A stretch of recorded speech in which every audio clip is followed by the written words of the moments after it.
प्रभात कालीन कुरुक्षेत्र का युद्ध क्षेत्र। रथ पर बैठे अर्जुन, धनुष नीचे झुका हुआ, आंखों में विषाद, चारों ओर युद्ध का कोलाहल, किंतु श्री कृष्ण शांत और दिव्य तेज से युक्त। भगवान श्री कृष्ण ने कहा, तुम विद्वानों की तरह बातें करते हुए भी उनके लिए शोक कर रहे हो जो शोक के योग्य नहीं हैं। जो ज्ञानी होते हैं वह ना जीवितों के लिए शोक करते हैं, ना मृतकों के लिए शोक करते हैं। ऐसा कभी नहीं हुआ कि मैं ना था, या तुम ना थे, या ये सब राजा ना थे, और भविष्य में भी हम में से कोई भी अस्तित्वहीन नहीं होगा। जैसे देहधारी आत्मा इस शरीर में बाल्यावस्था से युवावस्था और युवावस्था से वृद्धावस्था को प्राप्त होती है, वैसे ही मृत्यु के समय वह दूसरे शरीर को प्राप्त होती है।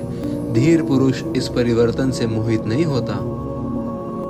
हे कुंती पुत्र, सुख और दुख का आना जाना शीत और ग्रीष्म ऋतु के समान है। वह इंद्रियों के स्पर्श से उत्पन्न होते हैं, उन्हें सहन करना सीखो। जो पुरुष सुख और दुख में विचलित नहीं होता, वही मोक्ष के योग्य है। असत्य का कोई स्थायित्व नहीं होता और सत्य में कोई परिवर्तन नहीं, यह तत्वदर्शियों ने देखा है। जो पूरे शरीर में व्याप्त है वह अविनाशी है। शरीर का अंत निश्चित है अर्जुन, इसलिए युद्ध करो हे भरतवंशी।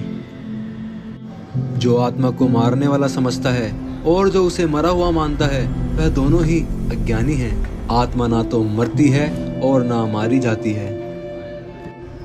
जैसे मनुष्य पुराने वस्त्र त्याग कर नए वस्त्र धारण करता है, वैसे ही आत्मा पुराने शरीर त्याग कर नए भौतिक शरीर को प्राप्त होती है।